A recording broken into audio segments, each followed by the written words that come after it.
पहले हम लोग डिस्कशन करेंगे, ठीक है? नहीं तो पढ़ा हुआ चीज भी आप भूलते चले जाएंगे।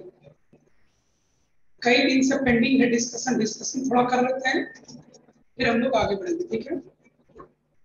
डिस्कशन के लिए निकाल लीजिए आप लोग। कुछ क्वेश्चन तो बना होगा आप लोग से,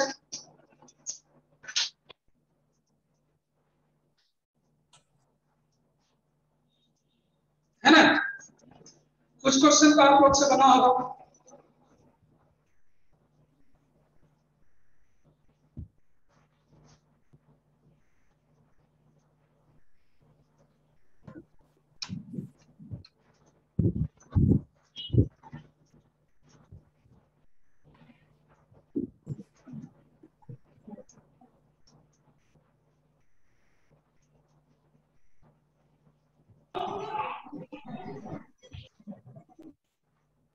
पहले डिस्कशन थोड़ा कर लेते हैं, थ्योरी बहुत सीख लिए हैं।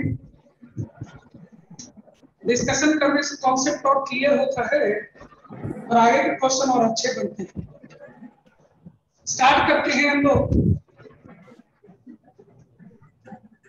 इंडक्टिव इफेक्ट वाले पेज से। लेवल 1 में क्वेश्चन 1, लेवल 1 का क्वेश्चन 1। Yes sir.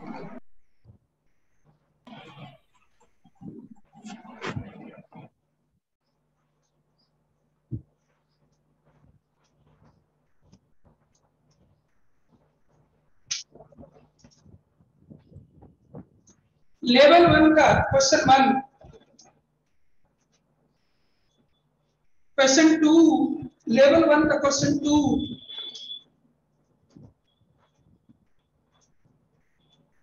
लेवल 1 का क्वेश्चन नंबर 40,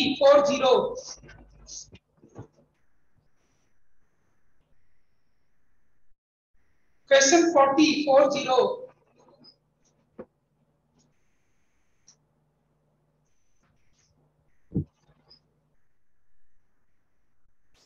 लेवल 2 का क्वेश्चन 4,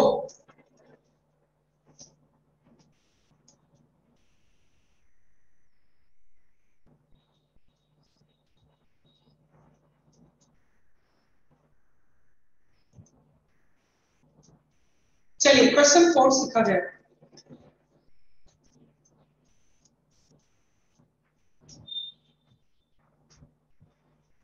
क्वेश्चन 4 में आपको लिखा हुआ है Which of the following is not a planar molecule? इनमें से कौन प्लेनर मॉलिक्यूल नहीं है? ठीक है,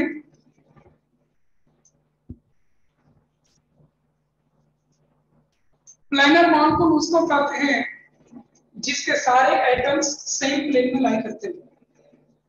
प्लेनर मॉलिक्यूल उसको कहते हैं जिसके सारे एटम्स सेम प्लेन में लाई करते हैं।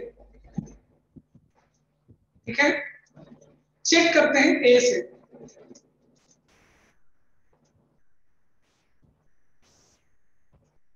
ए से हम लोग चेक करते हैं। CS2 double bond, C double bond, CS2,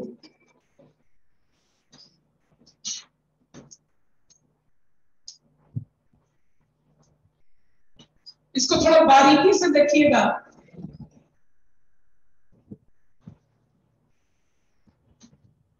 ठीक है, ये केमिकल बॉन्डिंग का भी पार्ट है, ऑर्गेनिक केमिस्ट्री में भी यूज होता है। बढ़िया से सीखिएगा इसको। हाइब्रिडाइजेशन की बात करें तो इसका हाइब्रिडाइजेशन क्या है? कार्बन का 2 हाइड्रोजन और 1 सिग्मा बॉन्ड बना है, ये आपका sp2 है। ठीक है, इसी तरह से 2 हाइड्रोजन और 1 सिग्मा बॉन्ड है, ये भी आपका sp2 है। और यहाँ पर केवल 2 सिग्मा बॉन्ड है, इसीलिए बीच वाला आपका sp हाइब्रिडाइजेशन में है। कोई कंफ्यूजन यहाँ पर आपको? ये इनके रेस्पेक्टिव हाइब्रिडाइजेशन है, ये इनके रेस्पेक्टिव हाइब्रिडाइजेशन है। ठीक है, अब आप एक काम करिए, मान लेते हैं हमारा कि बोर्ड का प्लेन हमारा एक्स वाई प्लेन है, बोर्ड का प्लेन हमारा क्या है, एक्स वाई प्लेन है, और बाहर आने वाला प्लेन हमारा, बाहर आने वाला एक्सिस हमारा जेड एक्सिस है, बाहर आने वाला एक्सिस हमारा जेड एक्सिस है, ठीक है, बाहर आने वाला एक्सिस हमारा क्या है, जेड एक्सिस है। इस तरह से आपको है दिया गया है, ठीक है। तो हाइब्रिडाइजेशन में देखिए यहां कौन कौन जाएगा। मान लेते हैं कि ये मेरा sp2 है तो प्लेनर है, तो ये मान लेते हैं हमारा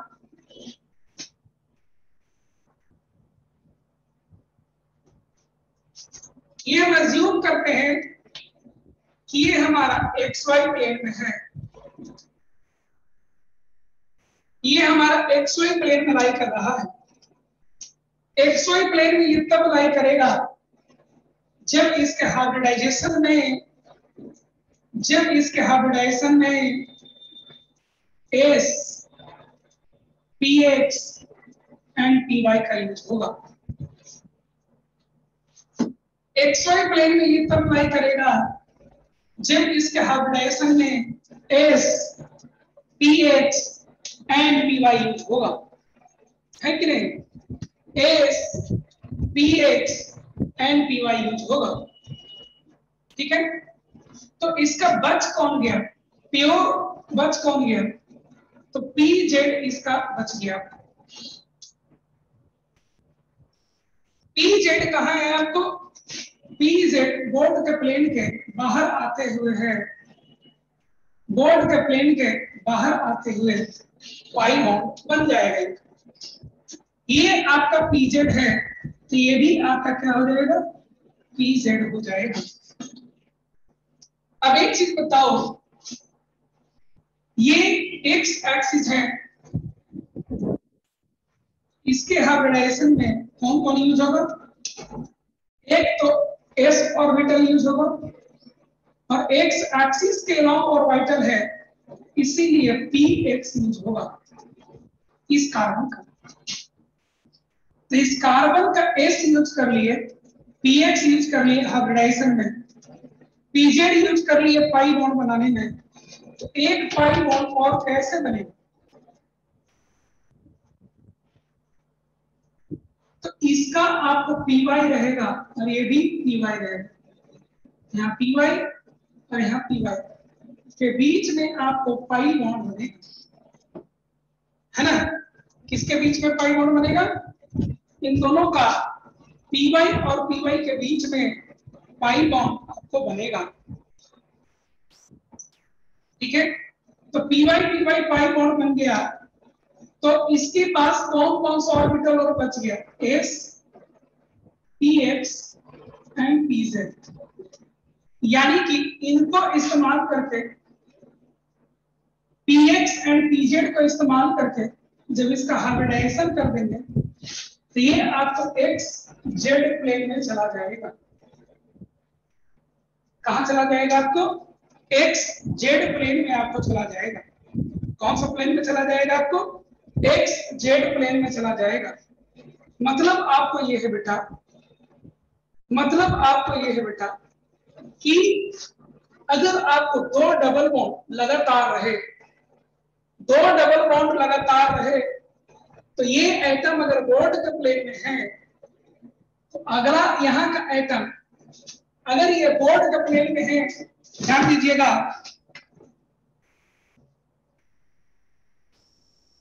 थोड़ा सा हिल गया है,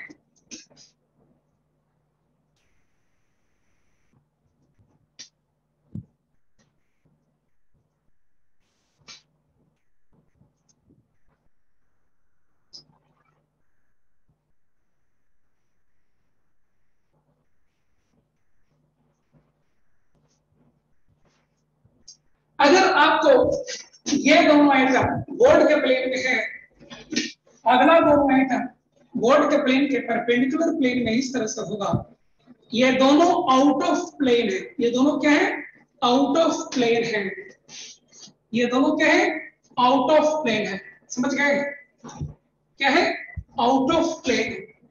एक चीज देखिए, यहाँ का पाई बॉन्ड और यहाँ का पाई बॉन्ड परपेंडिकुलर होता है, यही हमें सीखना था। अगर अगल बगल आपको पाई बॉन्ड दिया जाए, ठीक है, तो ये दोनों परपेंडिकुलर होते हैं एक दूसरे के, और इसी कारण से जब पाई बॉन्ड परपेंडिकुलर होते हैं तो इनके एटम्स भी परपेंडिकुलर प्लेन में होंगे, और इसीलिए ये 3 डायमेंशनल मॉलिक्यूल है। कैसा मॉलिक्यूल है? 3 डायमेंशनल मॉलिक्यूल है। कोई कंफ्यूजन किसी को? गौर से देखिए आप, कोई कंफ्यूजन हो आप पूछिए, सोचिए खुद, जब तक आप खुद से इसको एनालाइज नहीं करिएगा दिक्कत आपको होगा। खुद से एनालाइज करिए, बेसिक से एकदम। मैं वेट करता हूं, आप एनालाइज करिए बस।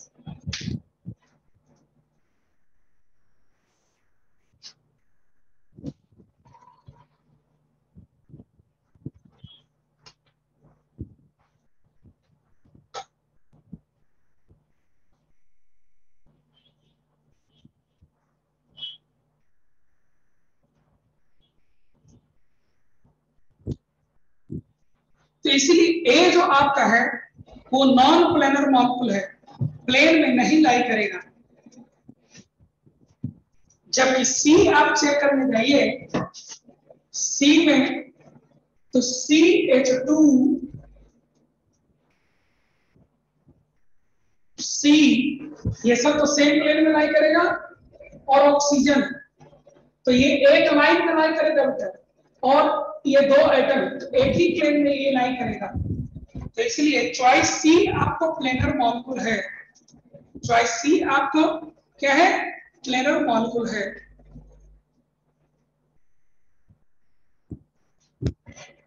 ऑर्बिटल वाला एक बार आप फिर से आप समझ लीजिए।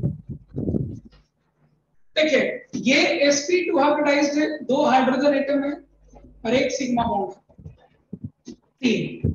यहाँ पर एक सिग्मा 2 सिग्मा, इसलिए sp, 2 सिग्मा और एक 3 सिग्मा, इसलिए sp2। मानकर चल रहे हैं, ये हम मानकर चल रहे हैं कि ये बोर्ड के प्लेन में, तो बोर्ड के प्लेन में xy लेते हुए कैसे होगा? तो एक s यूज होगा कार्बन, एक px यूज करेगा और एक py यूज करेगा। px py यूज करेंगे तो तीनों ऑर्बिटल आपको बोर्ड के प्लेन में लाई करेगा। इसका बच कौन गया? pz, प्योर एटॉमिक ऑर्बिटल, इसका pz बच गया। ये pz ये है, इसी के पहले एक और pz लेकर के पाई बॉन्ड करेगा, इसीलिए इस कार्बन एटम का pz इस्तेमाल हो चुका है। अब इस कार्बन को देखिए, ये कार्बन आपको sp hybridized along the x axis, यानी एक s यूज होगा और एक px यूज होगा, यानी इस कार्बन का pz यूज हो चुका है, s यूज हो चुका है, px यूज हो चुका है। अब बचा कौन? इसका py। इसका py और इसका py आपस में पाई बॉन्ड बनाएगा, तो इसका पाई बॉन्ड बनाने में py यूज हो चुका है। अब बचा कौन? इसका s, px एंड pz। इनको लेकर के जब हाइब्रिडाइज करिएगा तो xz प्लेन में आपको ये एटम लाई करेगा। ये xz प्लेन है यानी कि ऐसे है ना, और ये xy प्लेन यानी कि ऐसे, ठीक है। इसीलिए ये दोनों परपेंडिकुलर प्लेन में आपको लाई कर रहे हैं। और कोई दिक्कत? और कोई दिक्कत? अब आप कह सकते हैं कि सर बी वाला ऐसा क्यों नहीं हुआ? चॉइस बी वाला देखो, चॉइस बी में क्या है बेटा? चॉइस बी का कहानी देखिए, पहले आपको क्या होगा? चॉइस बी में, चॉइस बी में पहले आपको क्या होगा? ऐसे होगा,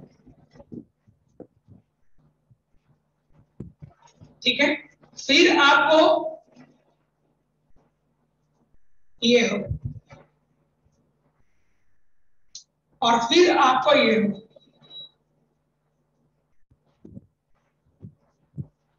यानी कि जिस प्लेन में ये है उसी प्लेन में ये है, यानी कि इनके हाइड्रोजन एटम भी सेम प्लेन में होंगे। इनके हाइड्रोजन एटम्स भी कहाँ होंगे? सेम प्लेन में होंगे। समझ में आ गया? समझ में आ गया? Question 4 clear? Question 4 clear? Question 4 cleared.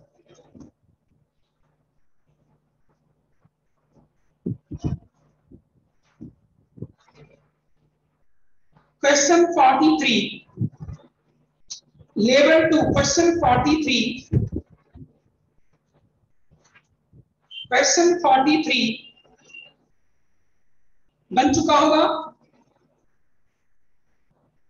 43 बन चुका होगा।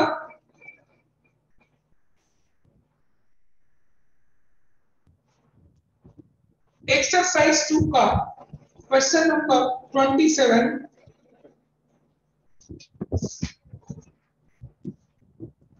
एक्सरसाइज 2 का question number 27। Which of the following compounds have planar molecule configuration? किसी को डाउट है? किसी को डाउट है? Similar question.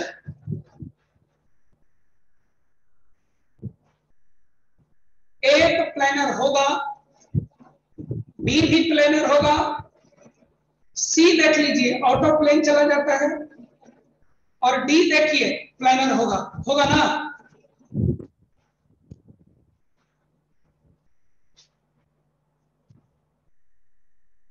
चलिए अब हम लोग अगला रेजोनेंस उठाते हैं।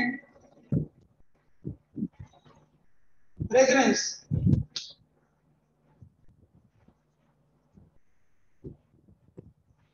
चलिए रेजोनेंस का क्वेश्चन उठाते हैं। लेवल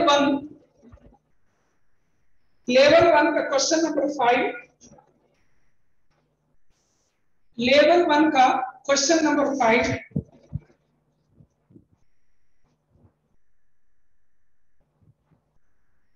फाइव में लिखा है, in the anion the two carbon oxygen bonds are found to be of equal length. What is the reason for it? देखो बेटा, इसका असली रीजन तो ये लोग दिया नहीं है, दोनों बराबर लेंथ का होता है, इसका असली रीजन चॉइस में ही नहीं दिया है। देखिए मैं आपको ऑलरेडी पढ़ा चुका हूं, इसका असली रीजन क्या हो सकता है?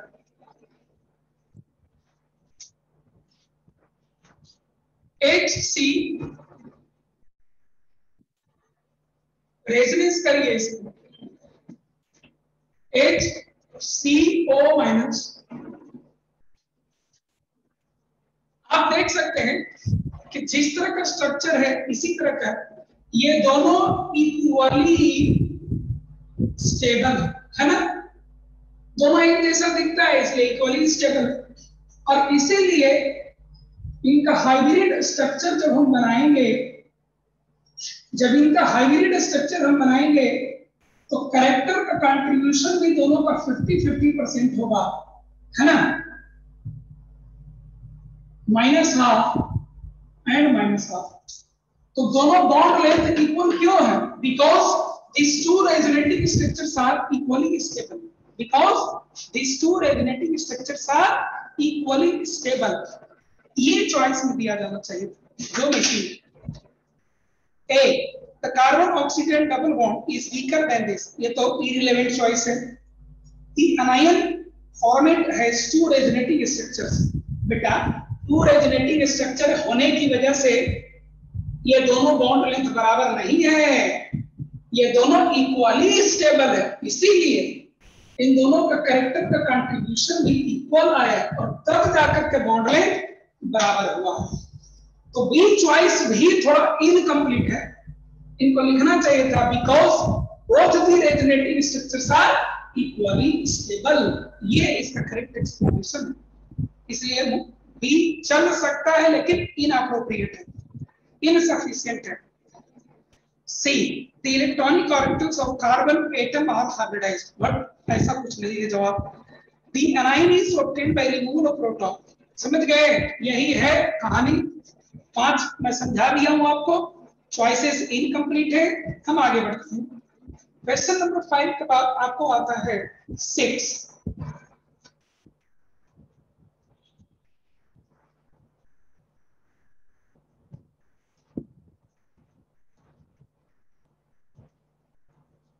6. Question number 6. 11. 11.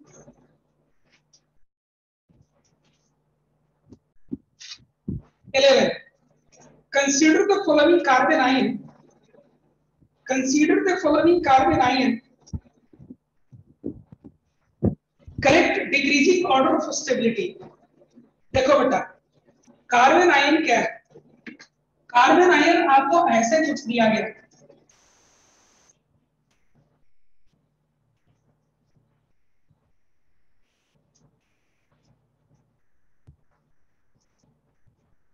अगर यहां कोई इलेक्ट्रॉन विड्रॉइंग ग्रुप मौजूद रहा, अगर यहां कोई इलेक्ट्रॉन विड्रॉइंग ग्रुप मौजूद रहा तो वो इसको रेजोनेंस स्टेबलाइजर में कर देगा और इसीलिए इसके स्टेबिलिटी को क्या कराएगा? इंक्रीज कर देगा। तो आप एक चीज देखिए कि इलेक्ट्रॉन विड्रॉइंग ग्रुप कहां मौजूद है? ये देखिए सेकंड चॉइस, सेकंड में देखिए नाइट्रो ग्रुप बैठा हुआ है।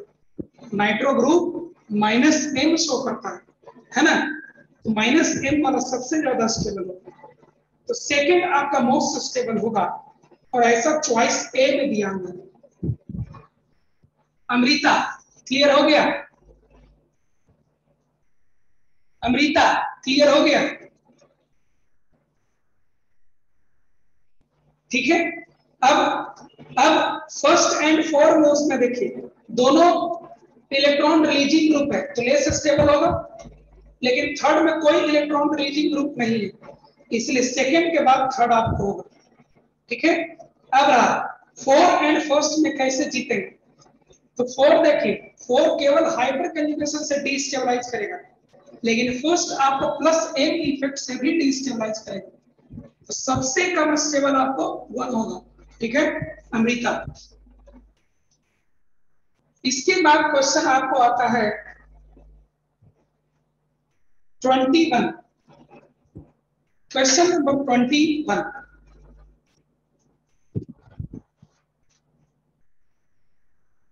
21। Which of the following molecule has the shortest carbon-carbon single bond length? ठीक है, शॉर्टेस्ट। चलिए इसका भी जवाब देखा जाए। देखने से तो लग रहा है कि रेजोनेंस से काम हो जाएगा। मैं बनाता हूं चॉइसेस। बहुत अच्छा कॉन्सेप्चुअल क्वेश्चन है ये, बहुत ही अच्छा कॉन्सेप्चुअल क्वेश्चन है। ये देखिए CH2 CH C triple bond CH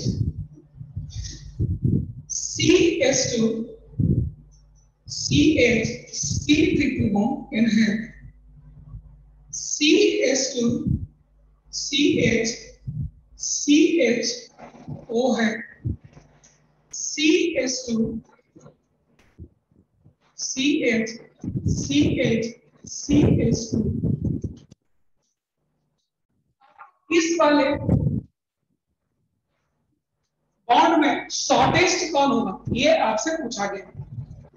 देखो बेटा आपको यहां हो क्या रहा है, ये देखिए आपको यहां रेजोनेंस हो रहा है।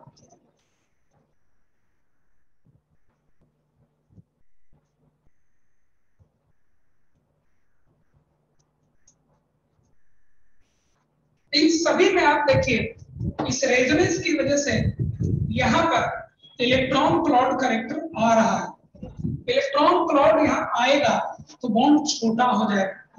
जहां इलेक्ट्रॉन क्लॉड सबसे ज्यादा आएगा वहां सबसे छोटा होगा। एक चीज बताइए, इलेक्ट्रॉन क्लॉड को इधर खींचने वाला सबसे मजबूत ग्रुप कौन है? Cn। इसके बाद कौन है? CHO, ये वाला है ना। तो सबसे ज्यादा ये खींचेगा इलेक्ट्रॉन क्लॉड, क्योंकि सबसे ज्यादा -m स्ट्रॉन्ग यही शो करता है इन चारों केस में। तो ये सबसे ज्यादा इलेक्ट्रॉन क्लॉड खींचेगा, यहाँ सबसे ज्यादा इलेक्ट्रॉन क्लॉड आएगा। ठीक है, इलेक्ट्रॉन क्लॉड ज्यादा आने से वो छोटा हो जाता है, बॉन्ड मजबूत हो जाता है और छोटा हो जाता है। पीयूष, आपकी किताब में थोड़ा मिस्टेक हो गया है, यहाँ पर 3 बॉन्ड होगा, ठीक है, सुधार लीजिएगा, उसमें 3 बॉन्ड है। समझने में किसी का दिक्कत? जितना स्ट्रॉन्ग ग्रुप यहाँ दीजिएगा उतना ज्यादा इलेक्ट्रॉन प्रोड यहाँ आएगा रेजोनेंस से, और यहाँ पर आपको उतने ही ज्यादा इलेक्ट्रॉन प्रोड आएगा, बॉन्ड उतना मजबूत होगा, छोटा होगा। समझने में किसी का दिक्कत 21 में? समझने में किसी का दिक्कत 21 में? कोई तो जवाब दीजिए। 29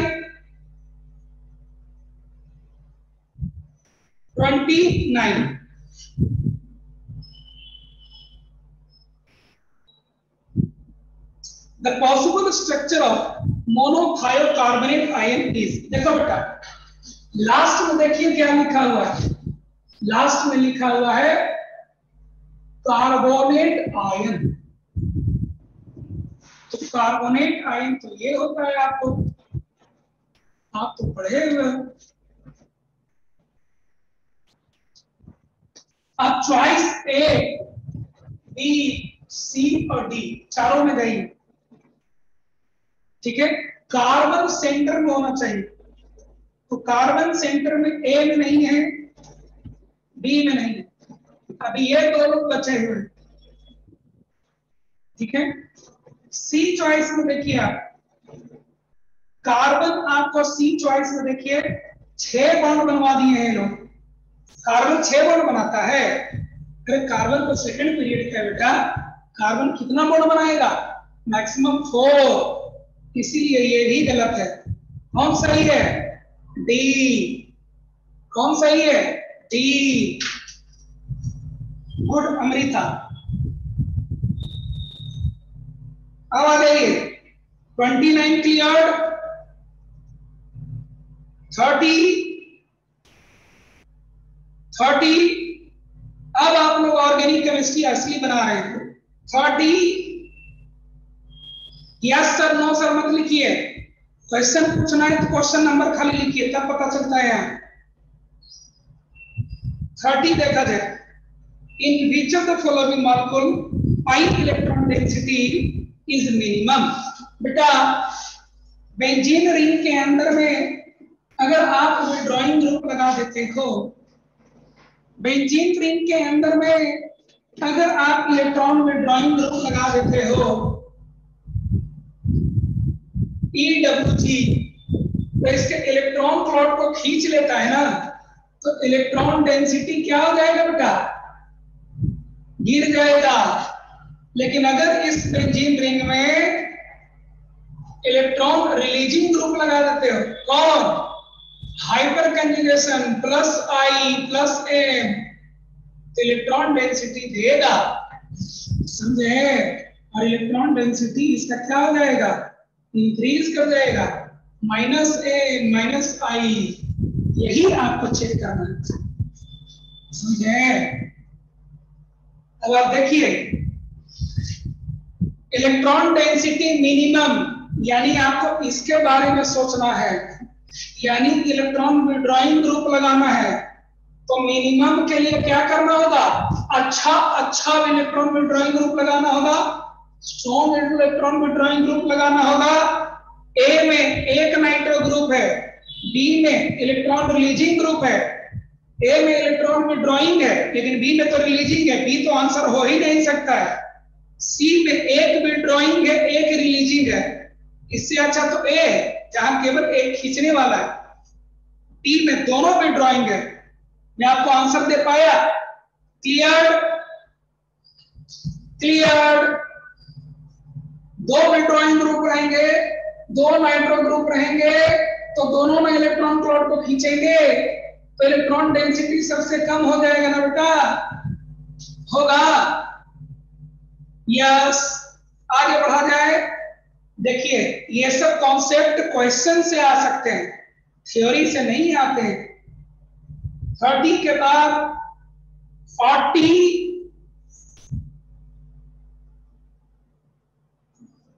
कोई एक ऊपर में क्वेश्चन पूछे थे लेवल 1 का 40, मुझे याद आ गया, बता देता हूं। Which of the following is not correct? बेटा केमिकल बॉन्डिंग में पढ़ा चुके हैं sigma bond and pi bonds.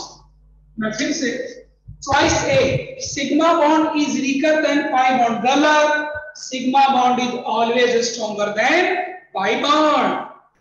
तो नॉट करेक्ट में ए आंसर हो जाएगा।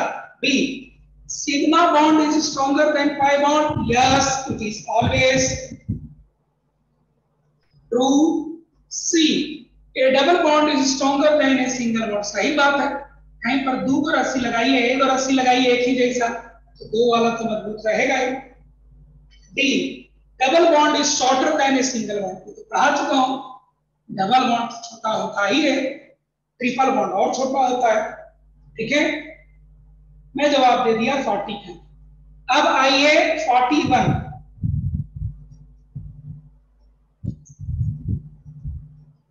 41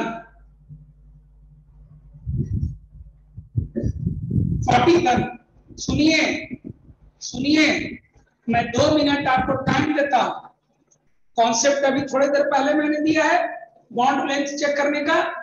रीअटेम्प्ट लीजिए आप 41 को 2 मिनट के अंदर में, 1 मिनट रीअटेम्प्ट लीजिए।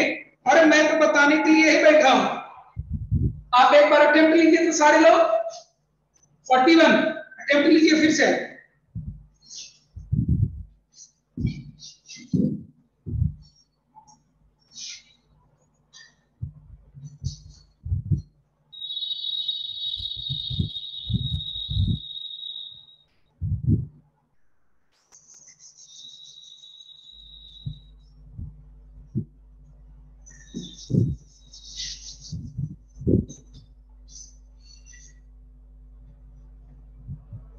अटेम्प्ट लीजिए और यहां जवाब दीजिए।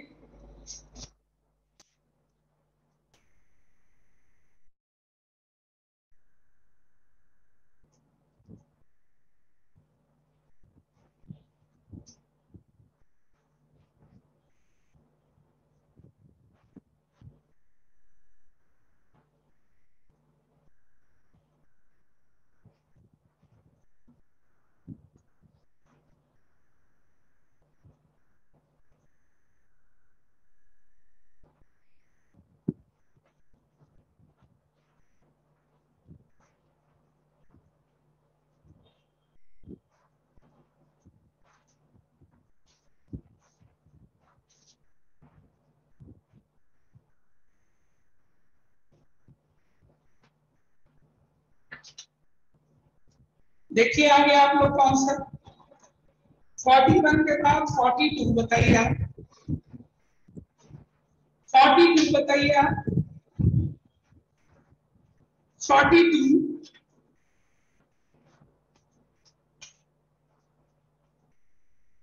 देखिए, थ्योरी कॉपी निकालिए। एक छोटा सा इफेक्ट मुझे बताना है, थ्योरी कॉपी आप लोग निकाल लीजिए। चलिए थ्योरी कॉपी निकाल लिए, उसमें एक छोटा सा चीज सीखिए, इलेक्ट्रोमेरिक इफेक्ट।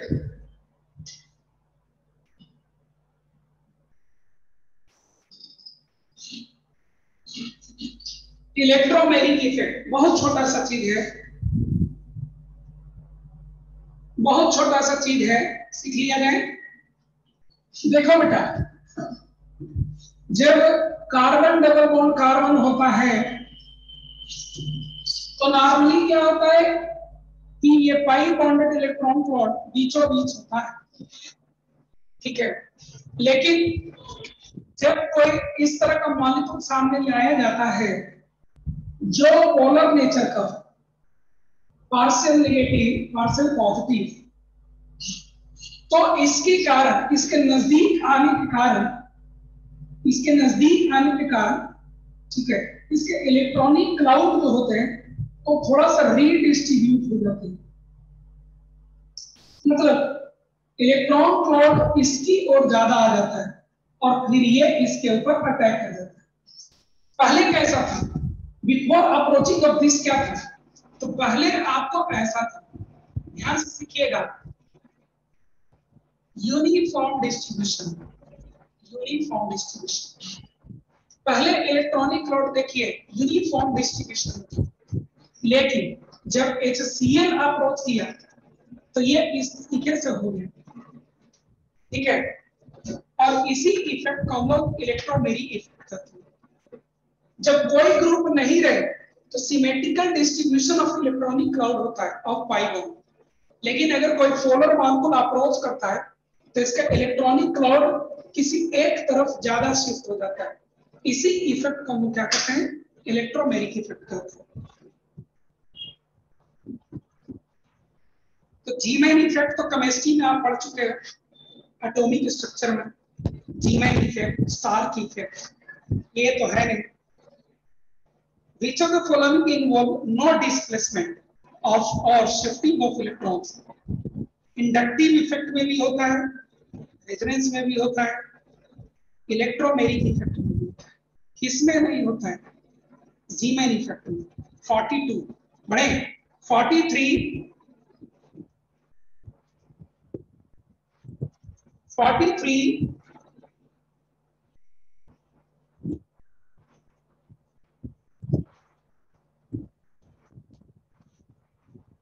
43 लीजिए, which of the following exhibit electromeric effect?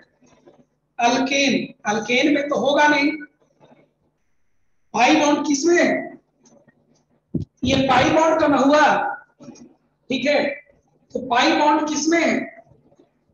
Alkyl halide में भी पाई बॉन्ड नहीं होता है, अल्काइल एमीन में भी पाई बॉन्ड नहीं होता है। कहां होता है पाई बॉन्ड? एल्डिहाइड में होता है। कहां होता है? Aldehyde. Junaid 43 clear, Junaid 43 clear.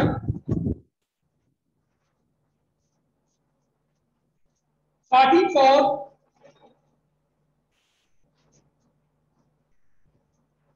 प्रभाव जीमैन इफेक्ट होता है मैग्नेटिक फील्ड के प्रेजेंस में स्प्लिटिंग ऑफ लाइंस को जीमैन इफेक्ट कहते हैं, स्पेक्ट्रल लाइंस का स्प्लिटिंग करते हैं। और इलेक्ट्रिक फील्ड के प्रेजेंस में स्प्लिटिंग ऑफ स्पेक्ट्रल लाइंस क्या कहते हैं? स्टार्क इफेक्ट कहते हैं। 44 point out the incorrect statement about resonance, ये तो मैं पढ़ा चुका हूं। Resonance structure should have equal energy.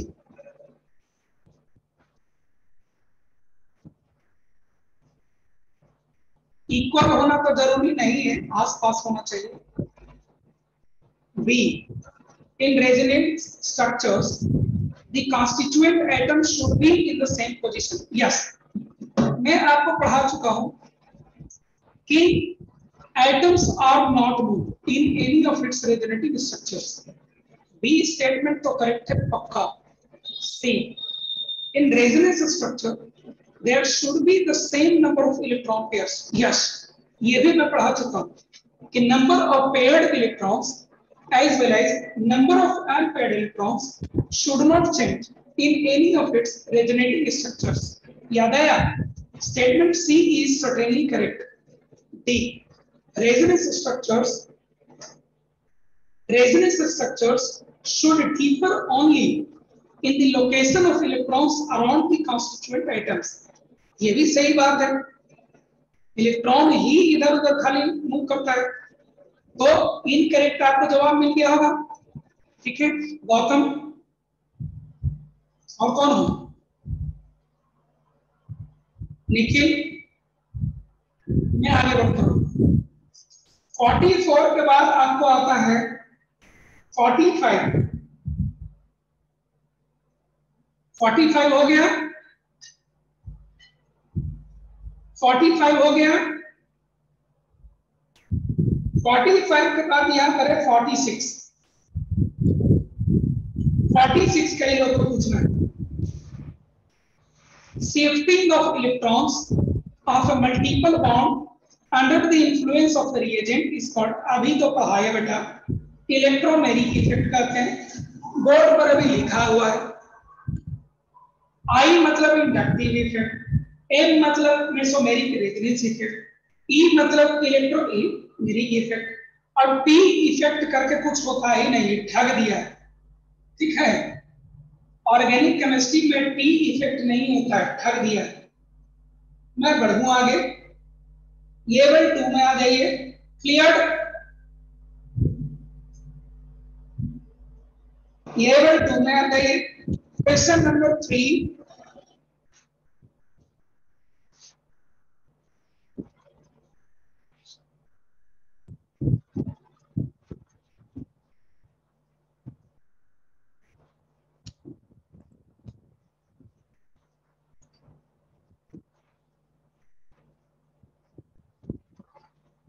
Resonance contributor का मतलब होता है प्रियांशु, कोई भी गिवन कंपाउंड या स्पेसीज के सेवरल रेजोनेटिंग स्ट्रक्चर्स होते हैं। उन सेवरल रेजोनेटिंग स्ट्रक्चर्स के उनके स्टेबिलिटी के ऊपर डिपेंड करते हुए उनके कैरेक्टर को कंट्रीब्यूट करके और हाइब्रिड स्ट्रक्चर बनाया जाता है।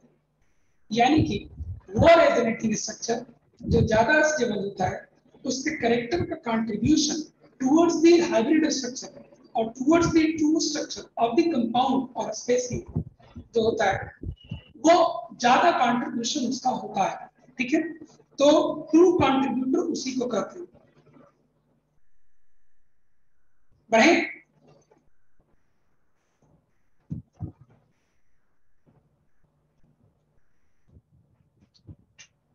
Question number 5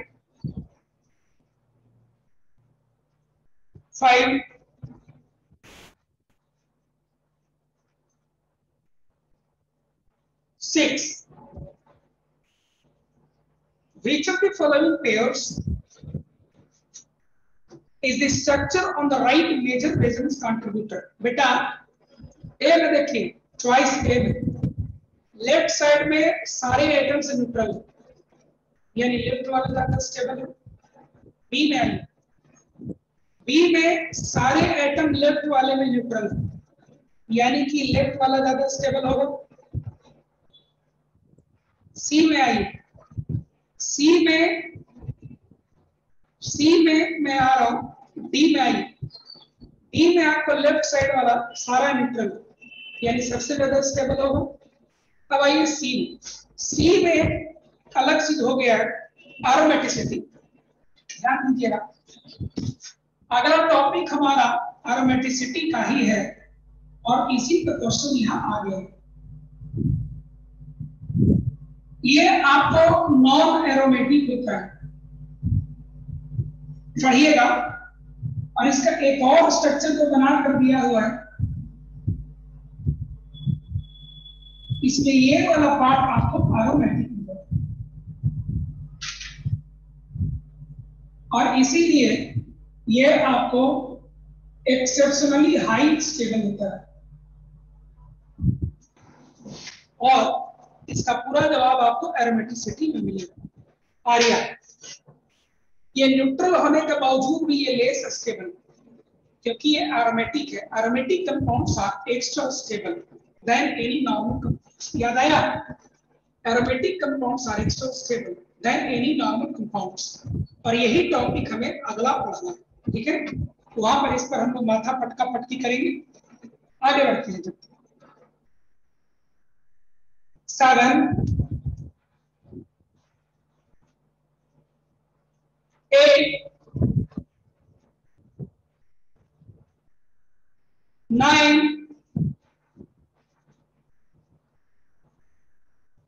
8 Aditya 8 examine the following resonating structures. देखो बेटा आदित्य, स्ट्रक्चर तो आपके पास बने हुए। अब पहला स्ट्रक्चर देखिए, पहला स्ट्रक्चर में सारे एटम्स न्यूट्रल है, यानी पहला स्ट्रक्चर सबसे ज्यादा स्टेबल, ठीक है। कोई कंफ्यूजन? अब आ जाइए second, third and fourth. Number of covalent bond देखिए, तो सेकेंड में एक पाई बॉन्ड है, जबकि थर्ड एंड फोर्थ में नहीं है, तो second is the most stable. अब आ जाइए third and fourth.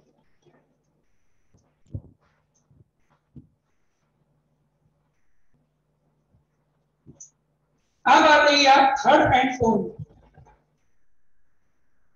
Third and fourth में आप देखिए negative charge on a more electronegative atom is more stable, इसलिए third is more stable than fourth, third is more stable than fourth.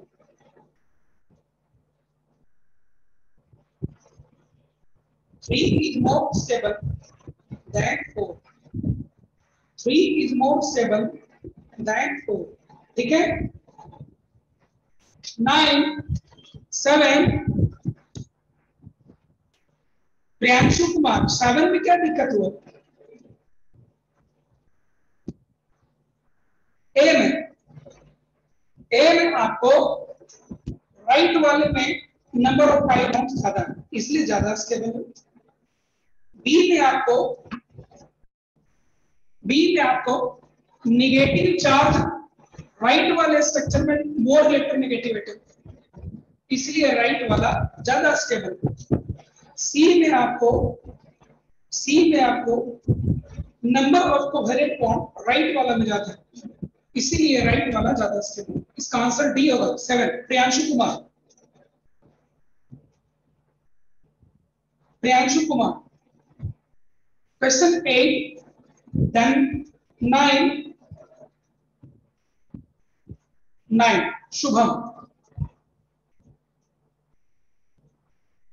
9 में पूछा है which of the following compounds will not show resonance। देखो बेटा इस question में थोड़ा सा डिमेरिट है, रेजोनेंस ए में भी होगा, बी में भी होगा, सी में भी होगा, डी में भी होगा, समझ गए, इसलिए इसका आंसर नन होगा। एक चीज बताओ, सी चॉइस जो आपको दिया गया है, इस सी चॉइस में बेंजीन रिंग बना हुआ है कि नहीं? क्वेश्चन नंबर 9 के सी चॉइस में बेंजीन रिंग बना हुआ है, बेंजीन रिंग के अंदर में 3 डबल बॉन्ड बने हुए हैं और वो कंजुगेशन में है, इसको रेजोनेंस होने से कोई रोक लेगा क्या? इन तीनों कंजुगेटेड डबल बॉन्ड को आपस में रेजोनेंस करने से कोई रोक लेगा क्या? नहीं, इसलिए इसके चारों स्ट्रक्चर में रेजोनेंस होगा, आंसर नन है। आंसर क्या, क्वेश्चन क्या होना चाहिए था? क्वेश्चन होना चाहिए था जिसका आंसर सी होगा, क्वेश्चन ये होना चाहिए था कि इसमें कौन सा स्ट्रक्चर है जिसमें पॉजिटिव चार्ज डिलोकलाइज नहीं होगा, इसमें कौन सा स्ट्रक्चर है, which of the following compound in which positive charge is not delocalized। ये क्वेश्चन होता तो इसका आंसर सी होता, लेकिन रेजोनेंस किसमें नहीं होगा तो इसका नन आंसर होगा। समझ में आ गया आप सबको? क्वेश्चन 9 समझ में आया? रीचा 9 समझ में आया? समझ में दिक्कत समझ में आया ना? क्वेश्चन में क्या गड़बड़ी है? 10 पूछना है किसी को। Which of the following compounds will exhibit d orbital resonance? बेटा d orbital resonance कहाँ होगा? जहां d ऑर्बिटल रखने वाले एटम होंगे। d ऑर्बिटल रेजोनेंस कहाँ होगा बेटा? जहां d ऑर्बिटल रखने वाले एटम्स होंगे। d ऑर्बिटल रखने वाले एटम्स कौन होते हैं? थर्ड पीरियड ऑनवर्ड्स, यानी कि बी चॉइस है, सी चॉइस है। पूछा गया which of the following compounds will exhibit d orbital resonance? ना, सी में नहीं होगा, सी नहीं होगा बेटा। सी में lone pair of electron sp3 hybridised orbital में, समझे?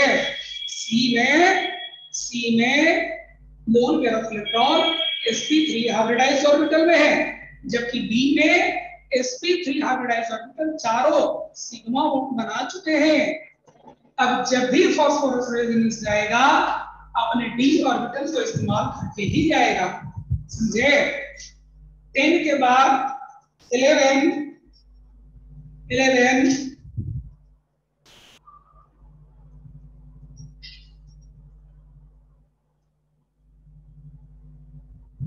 which of the following represents resonating structure of this one?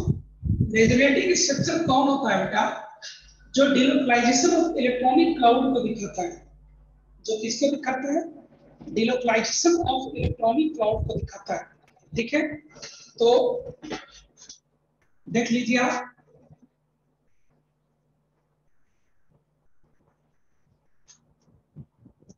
ये क्वेश्चन आपको दिया हुआ है।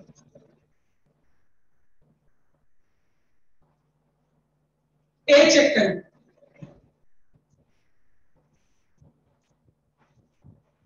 देखिए तो क्या बनेगा।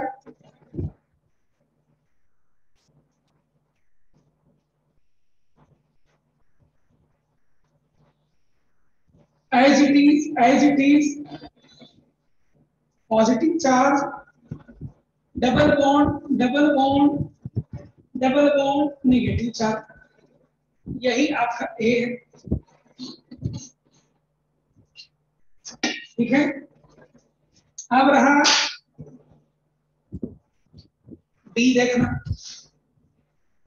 अगर इसको यहां कर दीजिए, इसको यहां कर दीजिए, इसको यहां कर दीजिए और इसको यहां कर दीजिए, क्या बन जाएगा?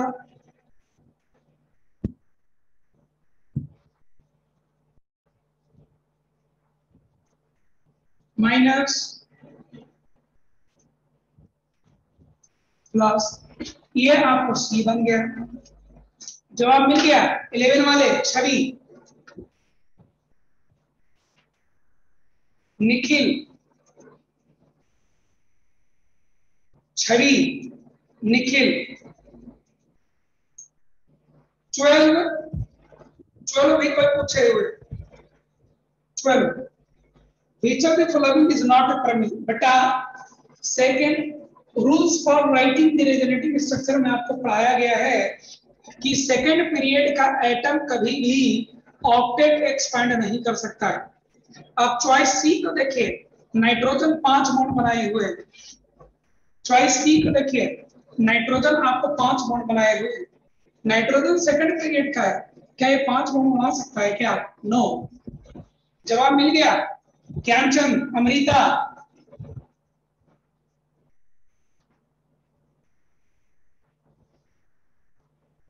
थर्टी,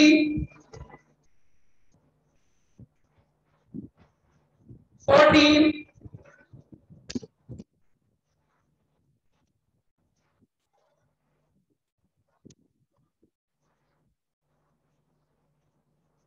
यस, 14 में लीस्ट स्टेबल रेजोनेटिंग स्ट्रक्चर आपको ढूंढना है।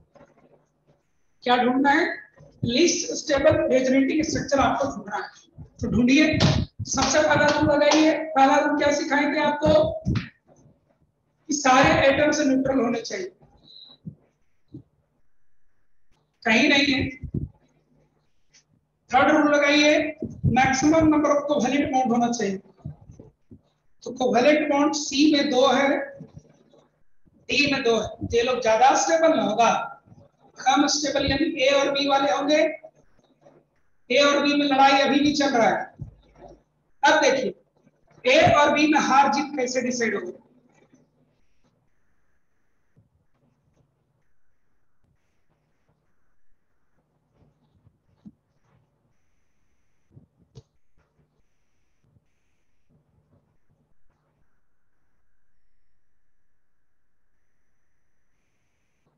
और रूल लगाइए आगे।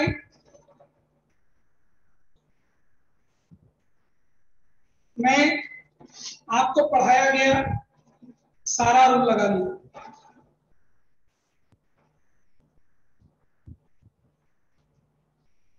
नहीं आ रहा, तब कैसे डिसाइड होगा?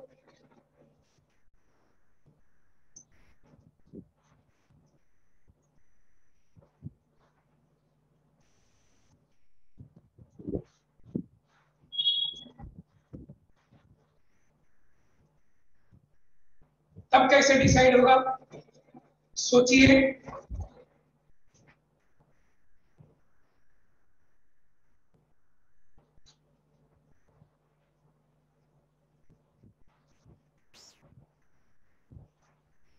अब इसमें आप एक काम सोचिए,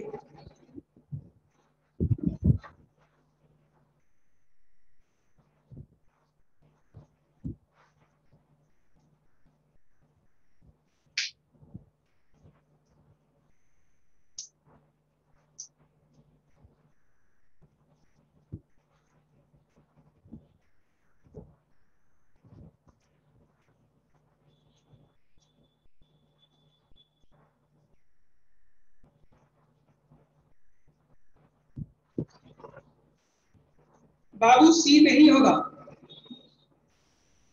नियम जिस सीक्वेंस में सिखाया गया है उसी फैक्टर को लगाइए। आदित्य, सीक्वेंस में सिखाया गया है उसी सीक्वेंस में लगाइए, नहीं तो उजुल फुजुल आंसर आपको चला जाएगा। नंबर ऑफ कोवेलेंट बॉन्ड ऊपर में सबसे पहले आता है, उसको लगा दिए तो सी और डी मोर स्टेबल में चला गया। इसलिए ए एंड बी में ही लड़ाई है केवल। अब ए एंड बी में भी चेक कर लिया जाए। लोन पेयर के बगल में निगेटिव चार्ज है ए में, तो रिपल्सन इनके बीच में होगा। नहीं नहीं नहीं, ए में देखिए नाइट्रोजन के ऊपर भी लोन पेयर है और कार्बन के ऊपर भी लोन पेयर है, जबकि बी में देखिए ऐसा नहीं है। तो लोन पेयर के बीच में क्या होगा? रिपल्सन होगा। I think A should be least stable. Lone pair repulsion की वजह से, और कोई इसका रीजन नहीं है। ठीक है,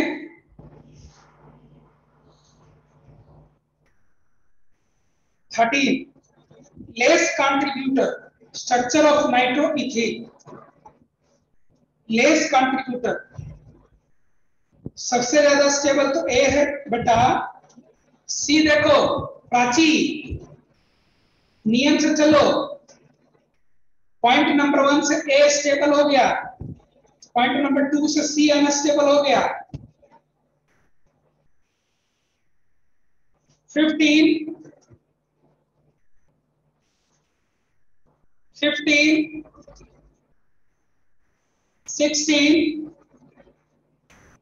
15 का आंसर रॉन्ग दिया है, चेक कर लेता हूं।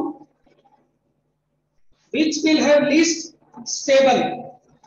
लीस्ट स्टेबल हमें कहा गया है, चेक कर लेता हूं। सबसे ज्यादा स्टेबल डी होगा।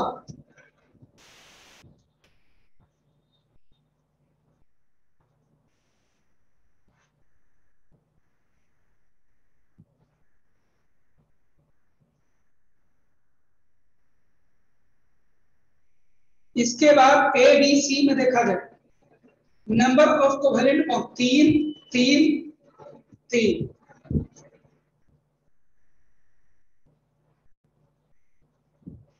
चार्ज सेपरेशन देखिए, और चार्ज सेपरेशन सबसे ज्यादा बी में है आपका।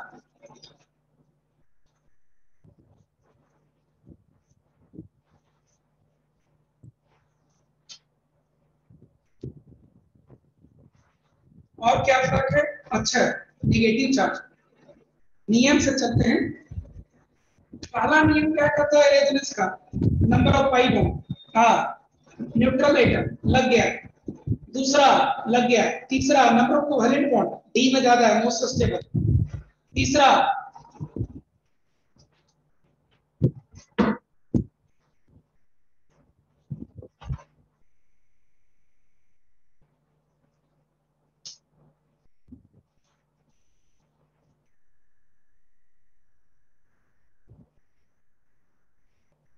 Complete octet. तो कंप्लीट ऑक्टेट देखिए उसमें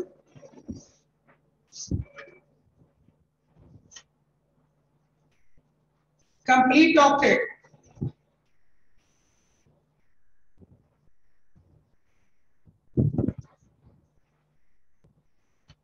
ए कौन सा क्वेश्चन है?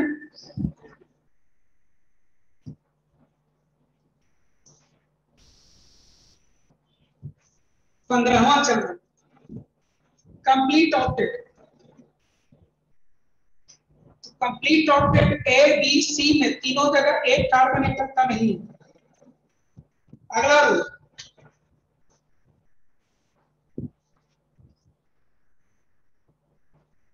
Negative charge on a more electronegative atom. तो ऐसा ए एंड बी में है, ऑक्सीजन पर नेगेटिव चार्ज है, जबकि सी में कार्बन पर है। सी आंसर होगा बेटा 15 का। 15 का आंसर सी होगा। 15 का आंसर सी होगा। सबसे पहला रूल, सारे एटम्स न्यूट्रल, डी होगा। फिर पॉजिटिव पॉजिटिव बगल में नहीं होना चाहिए, निगेटिव निगेटिव है ही नहीं कोई।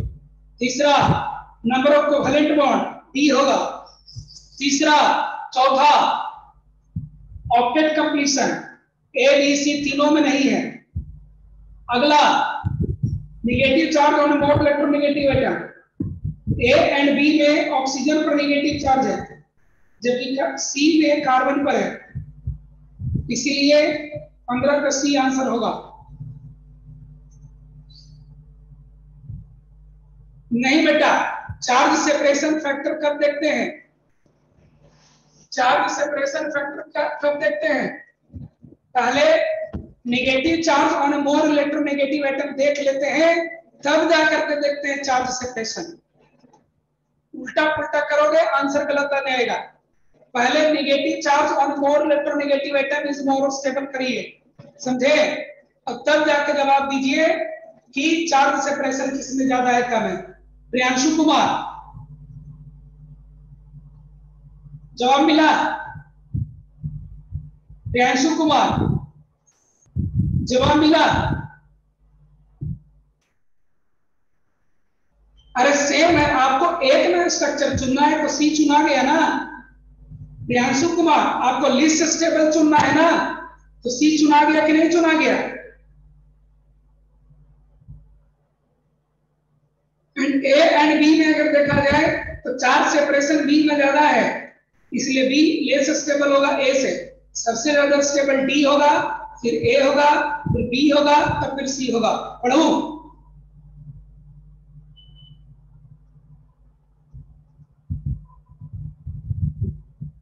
ए एंड बी का जवाब मैं दे दिया। 16 which of the following pairs of structures is not a pair of resonating structures? ए तो है, B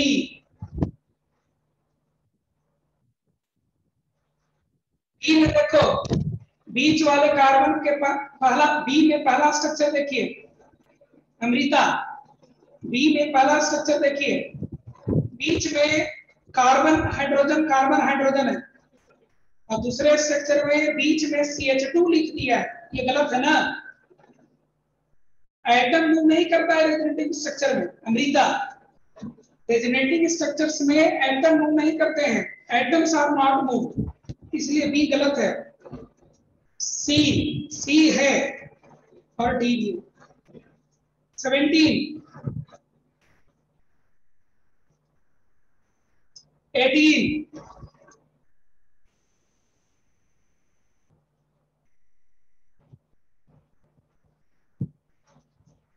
80 most stable resonating structure कौन होगा, ये पूछा गया, चेक किया जाए मोस्ट स्टेबल कौन होगा।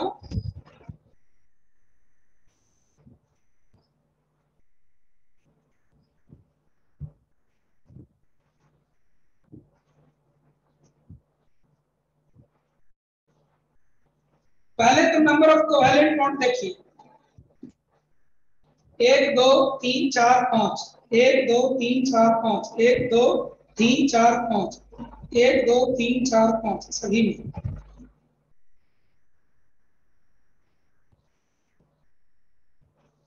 स्ट्रक्चर ए जो लिखा हुआ है बेटा वो गलत है। नाइट्रोजन 4 बॉन्ड बना के और एक निगेटिव चार्ज भी रखेगा, देखिए गौर से।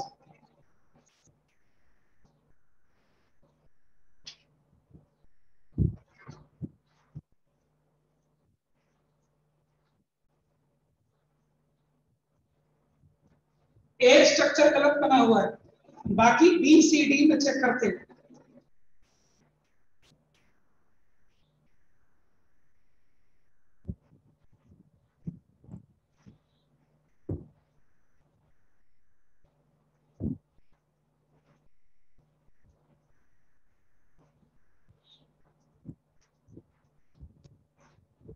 रूल लगाइए,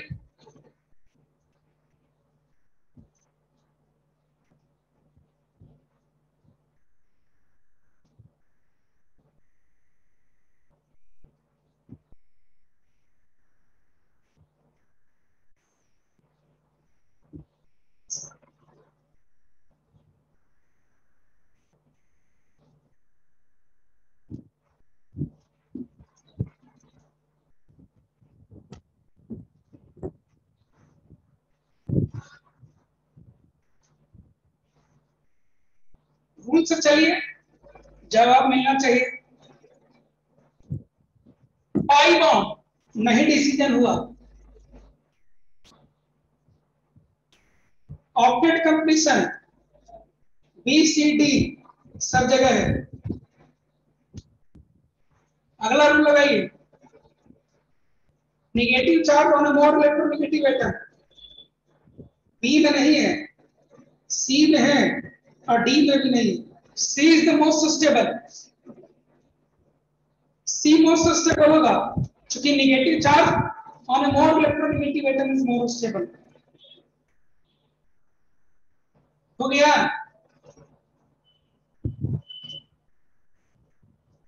ट्वेंटी टू,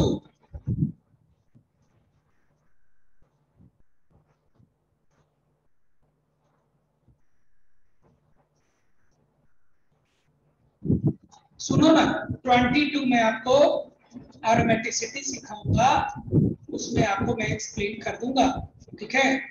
एरोमेटिसिटी का ही ये कॉन्सेप्ट है, मैं वहां पर आपको एक्सप्लेन कर दूंगा, ठीक है। ये थ्योरी का मेरा पार्ट है, थ्योरी में ये आ जाता है, ठीक है। तो 22 अभी छोड़ देते हैं, एरोमेटिसिटी में आपको थ्योरी के पार्ट में ये अपने आप आ जाएगा। 23,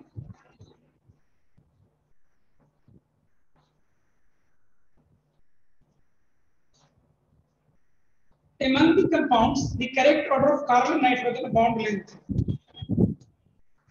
एकदम बन जाएगा।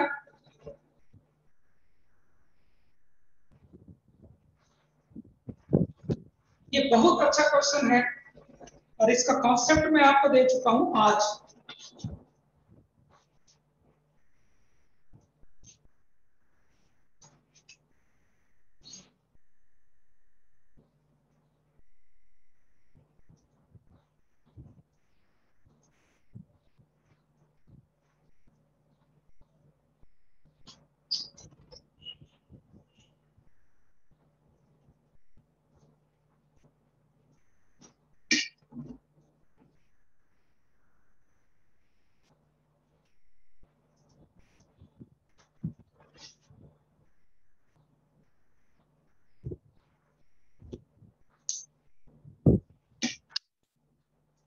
देखो यहाँ तो सिंगल बॉन्ड है, सिंगल बॉन्ड सबसे लंबा होता है, तो इनका नाम 1 है, 2 है, 3 है और 4 है। इसी पर चेक करना है। यहाँ क्लियर सिंगल बॉन्ड है, सबसे लंबा यही होगा। क्लियर डबल बॉन्ड है, सबसे छोटा यही होगा। लड़ाई केवल इन दोनों में। एक चीज देखो, रेजोनेंस यहां भी होगा, इसलिए यहां डबल बॉन्ड कैरेक्टर आएगा और रेजोनेंस यहां भी होगा। लेकिन एक्सटेंट ऑफ रेजोनेंस इससे यहां ज्यादा होगा due to presence of this electron withdrawing group. जब इलेक्ट्रॉन प्लॉट की ज्यादा विड्रॉ करेगा तो यहाँ डबल बॉन्ड कैरेक्टर ज्यादा आएगा, यानी ये बॉन्ड छोटा हो जाएगा। बड़ा कौन होगा? सेकेंड वाला बड़ा होगा और छोटा कौन होगा? थर्ड वाला, सॉरी फर्स्ट वाला होगा। किसी को दिक्कत? अब किसी को दिक्कत? अब किसी को दिक्कत?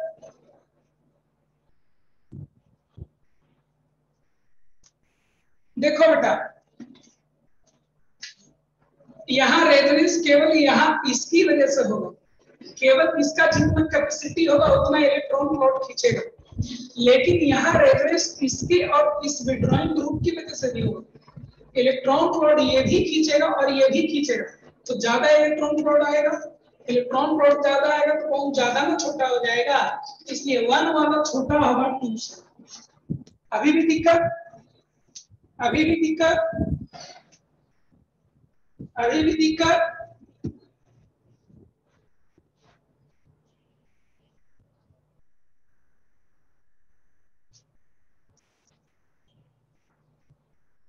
ट्वेंटी फोर,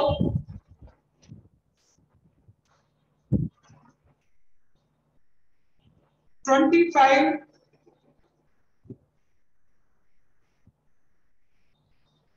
27,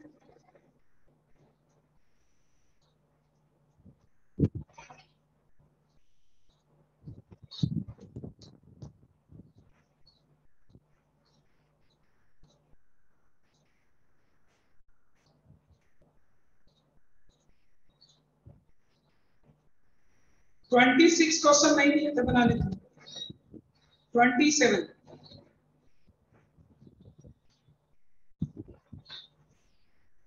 ये भी बहुत अच्छा क्वेश्चन है। आप लोग रेजोनेंस के कॉन्सेप्ट नहीं लगाते।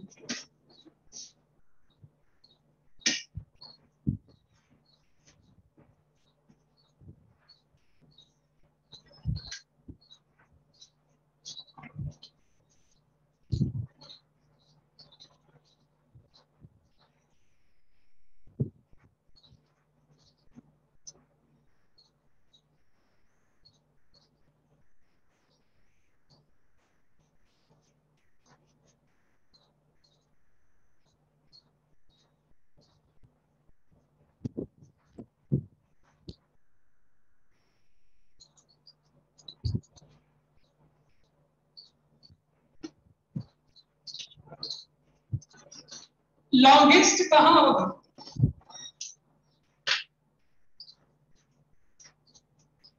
ये दोनों सेम है बेटा, ये उलट करके रखा गया है, दोनों कंपाउंड सेम है, बराबर हो, ठीक है, इसलिए इस पे टेंशन मत लीजिए। अब रहा इनमें इनमें और इनमें देखिए, रेजोनेंस जब होगा तो यहां से इलेक्ट्रॉन फ्लो जाएगा, बॉन्ड लेंथ इसकी वजह से लंबा होगा, इलेक्ट्रॉन फ्लो यहां से चला जाएगा तो बॉन्ड ये लॉन्गर होगा। यहां पर देखिए रेजोनेंस और ज्यादा होगा तो बॉन्ड लेंथ और ज्यादा लंबा होगा, और यहाँ कोई रेजोनेंस नहीं, ये दूर है, sp3 है, इसलिए यहाँ बॉन्ड लेंथ में कोई चेंज नहीं होगा, समझ गए? तो सबसे बड़ा बॉन्ड लेंथ कहाँ होगा? B में होगा, या फिर A में होगा, और तब फिर D में होगा। कोई कंफ्यूजन?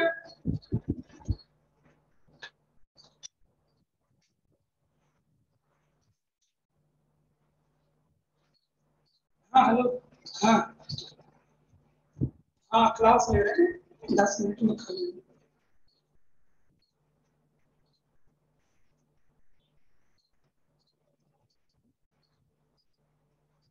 अब हो गया, कोई दिक्कत? यहाँ पर कोई और दिक्कत? क्वेश्चन बनाने लगने से दिक्कत होता है, क्वेश्चन नहीं बनाने वाले तो सब खुश है, सब परीक्षा पास है।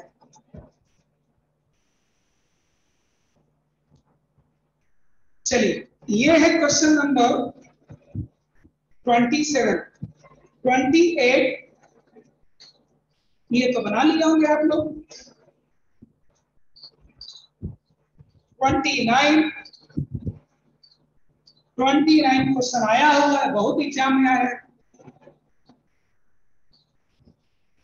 29 ऊपर के नियम से लगाइए, maximum number of covalent bond,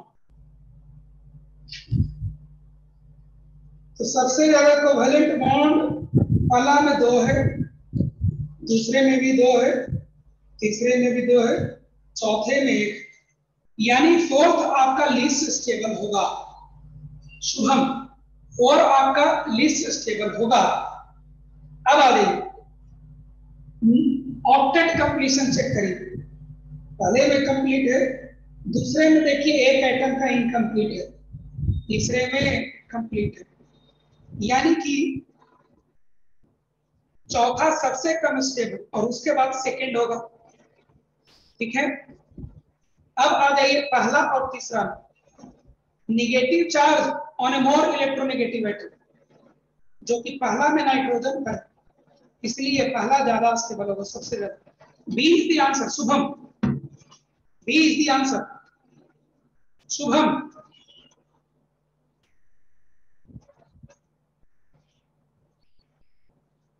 हो गया?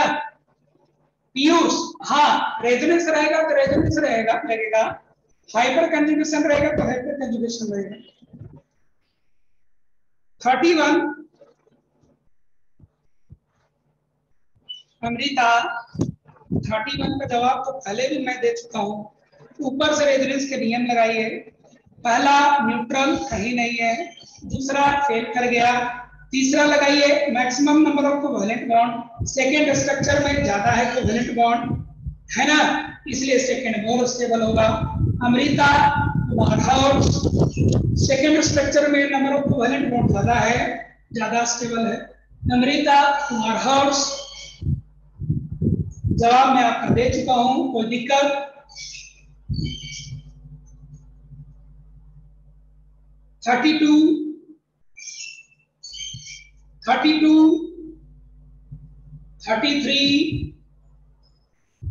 33 34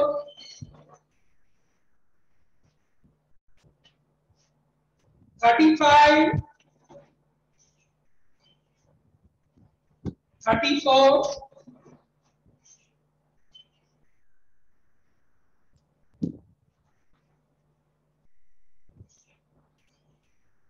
Which of the following pairs of structure are resonance structure?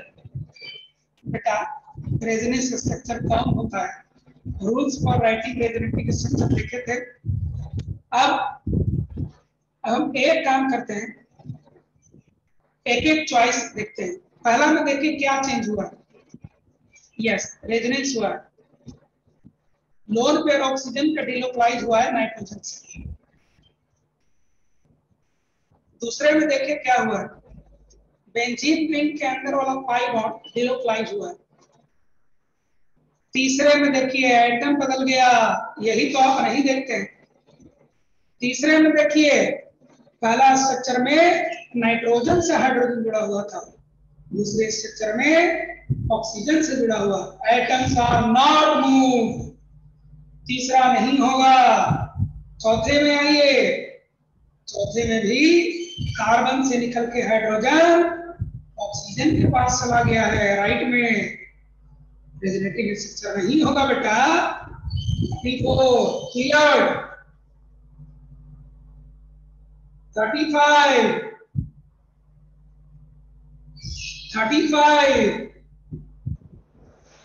37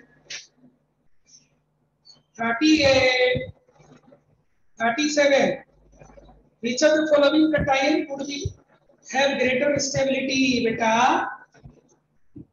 stable कौन होता है? जहां प्लस एम सबसे ज्यादा होगा। पॉजिटिव चार्ज सबसे ज्यादा न्यूट्रलाइज कहां होगा? जहां सबसे ज्यादा प्लस एम इफेक्ट शो करेगा।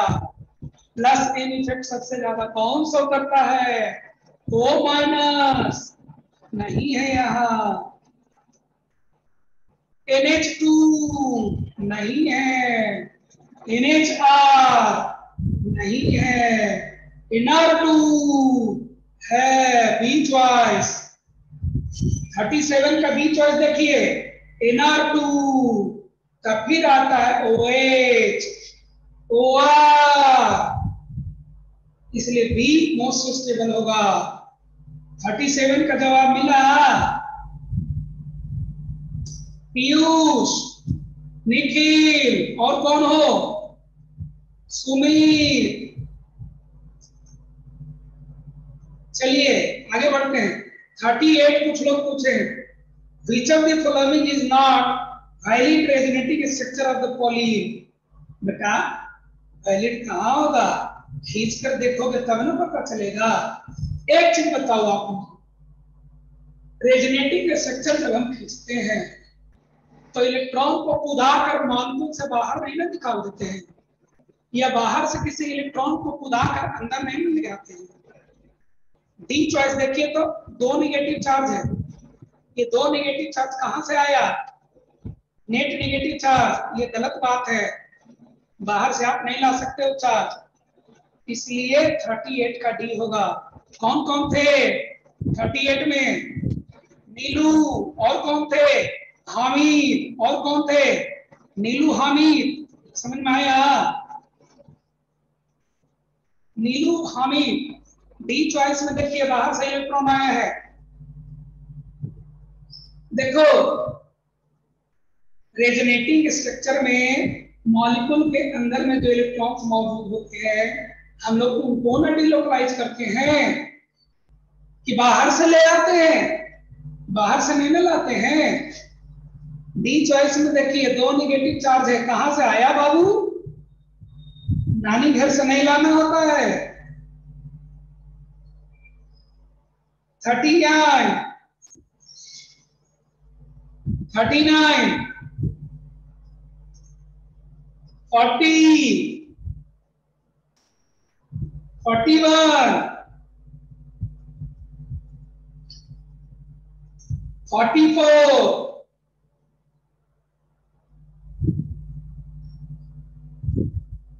44।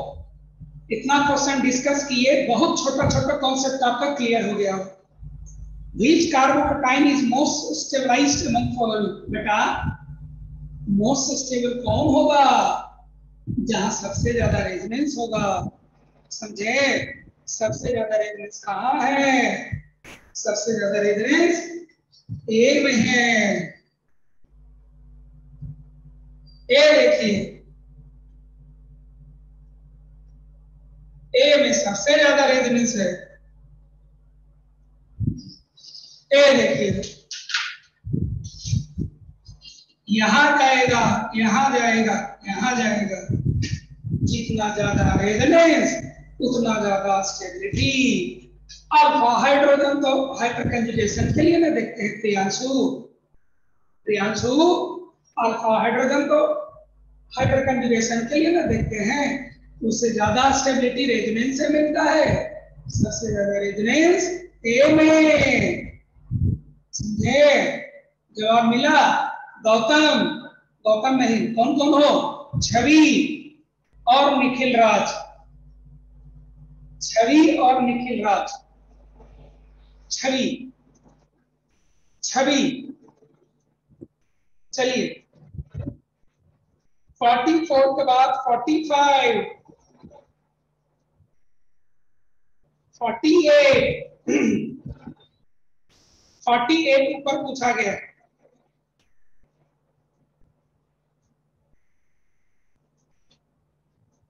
48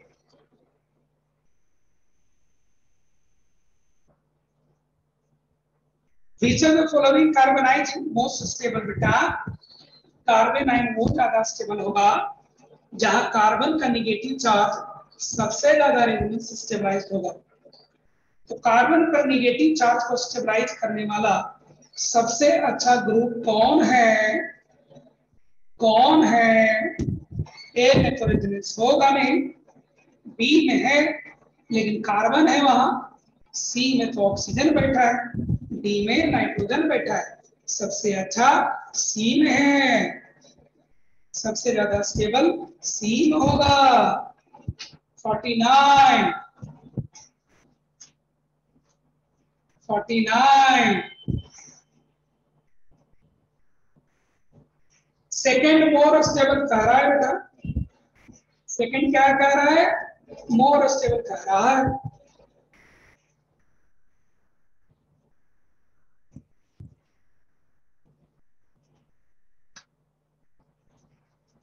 देखो 49 के ए में नाइट्रो ग्रुप से स्टेबलाइज है पहला वाला। समझे? बी में जाइए, बी का कॉन्सेप्ट मैं आपको दे चुका हूं। पहले में फ्लोरीन सेकंड पीरियड का आइटम है, केवल इंडक्टिव इफेक्ट से स्टेबलाइज करेगा। जबकि दूसरे स्ट्रक्चर में बी में क्लोरीन है, क्लोरीन के पास डी ऑर्बिटल होता है, डी ऑर्बिटल से उसका निगेटिव चार्ज ज्यादा स्टेबलाइज होगा, इसलिए दूसरा अनायन ज्यादा स्टेबल है। मैं पहले भी पढ़ा चुका हूं। सी में केवल इंडक्टिव इफेक्ट है, पहला ज्यादा स्टेबल है। डी में पहला में रेजोनेंस होगा -a, दूसरे में नहीं होगा। सबसे ज्यादा स्टेबल बी वाला है। बी में CCO3 माइनस 52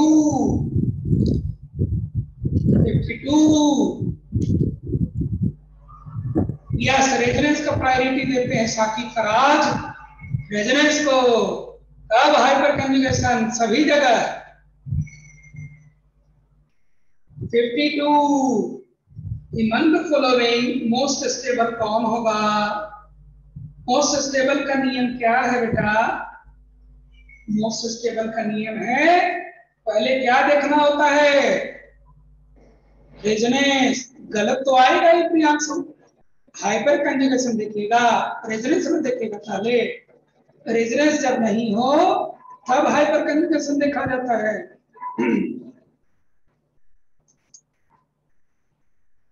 चलिए कोई बात नहीं, अगले क्लास में हम लोग डिस्कशन रोकेंगे, थ्योरी आगे बढ़ाएंगे, ठीक है? क्योंकि आज हम लोग को कुछ क्लैरिटी हो गया है और कुछ मैं असाइनमेंट दिए हुए रहूंगा, आपको करिएगा, फर्स्ट डे का डिस्कशन और उठाएंगे, ठीक है? चलिए 52 सबसे पहले क्या देखते हैं?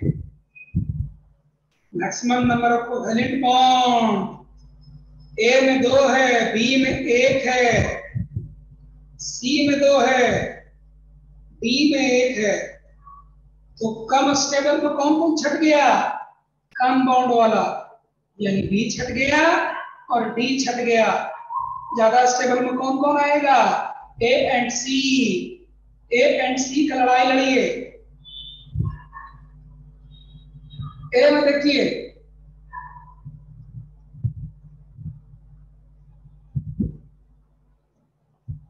ए में आपको जो पॉजिटिव चार्ज है उसको NH2 ग्रुप का कंजुगेशन नहीं मिल रहा है, जबकि बी में NH2 ग्रुप का कंजुगेशन मिला है।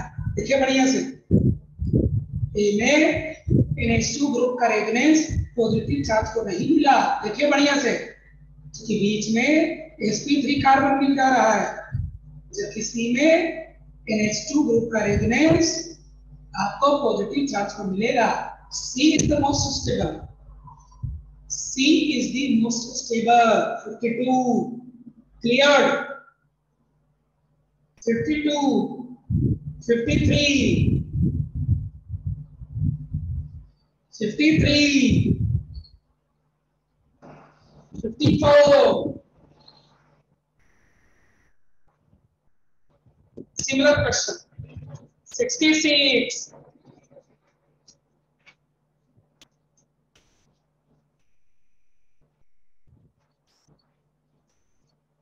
सुनो 54 तक की आज करते हैं, अब अगले दिन करेंगे, ठीक है?